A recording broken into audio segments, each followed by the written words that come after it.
दिव्यांगांचा निधी खर्च करण्याच्या मागणीसाठी दिव्यांग बांधवांनी भीक मागो आंदोलन करत काढला नांदेड येथील खासदार अशोकराव चव्हाण यांच्या घरावर मोर्चा।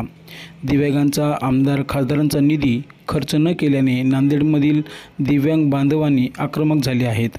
दिव्यांगांचा निधी खर्च करण्यात यावा या मागणीसाठी आज नांदेड जिल्ह्यातील दिव्यांग बांधवांनी भीक मागो आंदोलन करत नांदेड येथील खासदार अशोकराव चव्हाण यांच्या घरावर मोर्चा काढला आहे। मागील अनेक वर्षांपासून दिव्यांगांचा खासदार आमदार निधी खर्च करण्यात आला नाही। दिव्यांगांचा हक्काचा निधी खर्च न करण्यात आल्याने दिव्यांगांना अनेक योजनांपासून वंचित राहावे लागत आहे। त्यामुळे दिव्यांगांचा राखीव खासदार आमदार निधी तात्काळ देण्यात यावा अशी मागणी दिव्यांग बांधवांनी यावेळी केली आहे।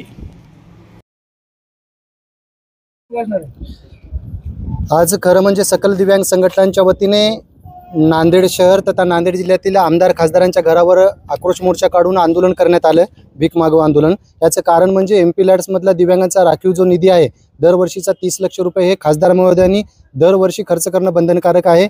तसेच नियोजन विभागाचा शासन निर्णय आहे 2016 आणि 2023 यानुसार आमदार महोदयांनी त्यांच्या स्थानिक क्षेत्र विकास निधीतला दिव्यांगाचा राखीव 30 लाख रुपये हा त्या वर्षी खर्च करणं बंधनकारक आहे।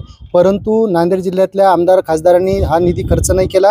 त्यामुळे आज नांदेड शहर तथा नांदेड जिल्ह्यातल्या सर्व सकल दिव्यांग संघटनेच्या वतीने आज खासदार आणि आमदारांच्या घरावर आक्रोश मोर्चा काढून भीक मागो आंदोलन करण्यात आले। त्याची तत्पूर्वी आम्ही सुरुवात हे माजी मुख्यमंत्री तथा खासदार अशोकरावजी चव्हाण साहेब यांच्या शिवाजीनगर नांदेड येथील घरावर आम्ही आक्रोश मोर्चा काढला। याचं कारण म्हणजे माजी मुख्यमंत्री असताना तसेच विद्यमान आमदार त्यावेळेस त्यांनी असताना, कारण हा निधी जो आहे हा निधी आजपर्यंत अखर्चित आहे। दुर्दैव एवढं कळलं की माजी मुख्यमंत्री तथा खासदार अशोकराव चव्हाण साहेबांना जिल्हा नियोजन विभागाचं पत्र अद्याप प्राप्त झालं नाही असं आम्हाला कळलं। खेदाची बाब वाटली। माननीय जिल्हाधिकारी महोदयांच्या स्वाक्षरीने ते पत्र होतं। जानेवारी 2025 मध्ये सुद्धा एक पत्र दिलं। म्हणजे वारंवार पत्रव्यवहार करूनही दिव्यांगाचा राखीव निधी हा खर्च नाही झाला। आज माननीय अशोकरावजी चव्हाण साहेबांसोबत आता शिष्टमंडळासोबत बैठक झाली। अशोकराव चव्हाण साहेबांनी आम्हाला आश्वासन दिलं की मी प्रथम भोकर विधानसभा मतदारसंघावर प्राधान्य देईल। भोकर विधानसभा मतदारसंघातल्या दिव्यांगांना जो काही निधी खर्च करायचा आहे, आमदार निधी असेल, खासदार निधी, हा आम्ही खर्च करेल म्हणून त्यांनी आश्वासन दिलं।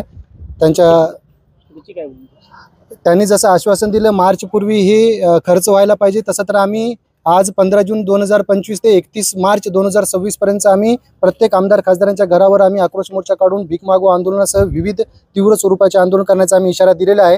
तसेच हा निधी जर खर्चच नाही झाला तर येत्या स्थानिक स्वराज्य संस्थांच्या निवडणुकामध्ये एकाही विद्यमान पक्षाचे असतील किंवा विरोधी पक्षातले असतील, आम्ही कुठल्याही माजी मंत्री असेल किंवा विद्यमान मंत्री असेल, मुख्यमंत्र्यांसह प्रधानमंत्री असेल, केंद्राचे कुठले असेल, आम्ही त्यांना इथे कुठले सभा वगैरे होऊ देणार नाही। आम्ही त्यांच्या सभा सगळं उधळून लावू। आम्ही त्यांना काळे झेंडे दाखवून आम्ही त्यांचा निषेध करून आम्ही त्यांना इथं कुठली सभा होऊ देणार नाही।